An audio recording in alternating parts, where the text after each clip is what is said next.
દુષ્કર્મની હત્યાના આરોપી નિક્ષિત મુકેશ ઘરસડિયાને ઝડપી લેવામાં આવ્યો છે। નિક્ષિત જે સુરતના એક એલ્યુમિનિયમ કારખાનાનો માલિક છે। 2023માં થયેલા એક હૃદય વિદ્રારક કેસમાં આરોપી હતો। પોલીસની લાંબી તપાસ અને યુપી પોલીસ સાથે સંયુક્ત કામગીરી બાદ તે આખરે કાયદાના શકંજામાં આવી ગયો છે। આ મામલો 2 ફેબ્રુઆરી 2023નો છે, જ્યારે ઉત્તર પ્રદેશના સુલતાનપુર જિલ્લાની 16 વર્ષની સગીરાને એલ્યુમિનિયમ કારખાનામાં કામ કરતા એક કર્મચારી દ્વારા લલચાવીને સુરત લાવવામાં આવી હતી। સુરત આવી પહોંચ્યા પછી કારખાનાના માલિક નિક્ષિત ઘરસડિયા અને તેના કર્મચારી દ્વારા સગીરાની સાથે સામૂહિક દુષ્કર્મ કરવામાં આવ્યું હતું। આપઘાતનું દેખાડું કરવાની બદલે આરોપીઓએ વધુ ગંભીર કૃત્ય કર્યું।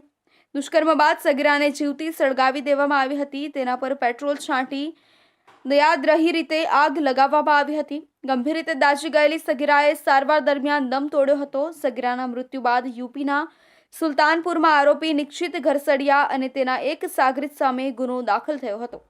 જોકે ત્યારબાદ નિક્ષિત 2 વર્ષથી ફરાર હતો। સરથાણા પોલીસ અને યુપી પોલીસની સંયુક્ત કામગીરી બાદ આખરે સુરતમાંથી નિક્ષિત ઘરસડિયાની ધરપકડ કરવામાં આવી છે, પણ હજુ પણ મુખ્ય આરોપી પોલીસ પકડથી દૂર છે। તેના સંદર્ભે પોલીસ તપાસ વધુ ગતિમાન કરી રહી છે। નિક્ષિત ઘરસડિયાની કોર્ટમાં રજૂઆત અને રિમાન્ડ માટેની તજવીજ ચાલુ છે। હજુ પણ ફરાર મુખ્ય આરોપીને ઝડપવા માટે સરથાણા અને યુપી પોલીસ કાર્યવાહી કરી રહી છે। આ મામલે પોલીસ દ્વારા નિક્ષિતના અન્ય સાગરીતો વિશે પણ પૂછપરછ કરવામાં આવી રહી છે। कल रात यूपी पुलिस की एक टीम एक आरोपी को ढूंढते ढूंढते सरथाना पुलिस स्टेशन के विस्तार में आई।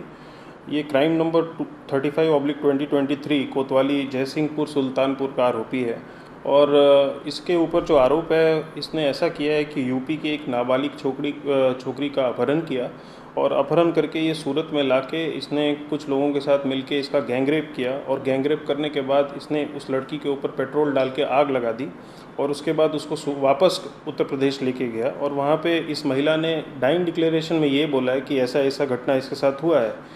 तो यूपी पुलिस की टीम बहुत दिन से इस आरोपी के फिराक में थी, इसको पकड़ने के लिए कोशिश कर रही थी और इसका सी टाइप लोकेशन हमारे सरथाना पुलिस स्टेशन के विस्तार में इसका आ रहा था।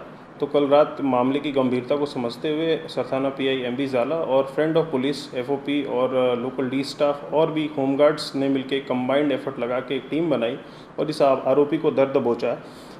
इस टोटल क्राइम में टोटल 4 से 5 लोग थे, जिसमें बाकी लोग पकड़े जा चुके हैं, पर ये मुख्य आरोपी निक्षित मुकेश भाई थरदालिया, इसकी उम्र 25 ईयर्स है और ये सूरत सरथाना जकातनाका का रहने वाला है और इसने पेट्रोल डाल के आग लगाई थी और इसके ऊपर काफ़ी जघन्य अपराध का क्राइम रजिस्टर हुआ है। तो इसको आरोपी को हमने पकड़ लिया है और इसको हम यूपी पुलिस को सौंप रहे हैं। આ ઘટનાએ સુરત અને સમગ્ર દેશમાં મહિલાઓની સુરક્ષા પર ગંભીર પ્રશ્નો ઊભા કર્યા છે। એક 16 વર્ષની નિર્દોષ બાળકી સાથે અત્યંત ક્રૂરતા થઈ હોવા છતાં મુખ્ય આરોપી હજુ પોલીસની પકડથી દૂર છે। હવે જોવું એ રહ્યું કે પોલીસ જલ્દીથી અન્ય આરોપીને પકડે છે કે નહીં અને ન્યાય માટે કેટલું સખત પગલું ભરાય છે।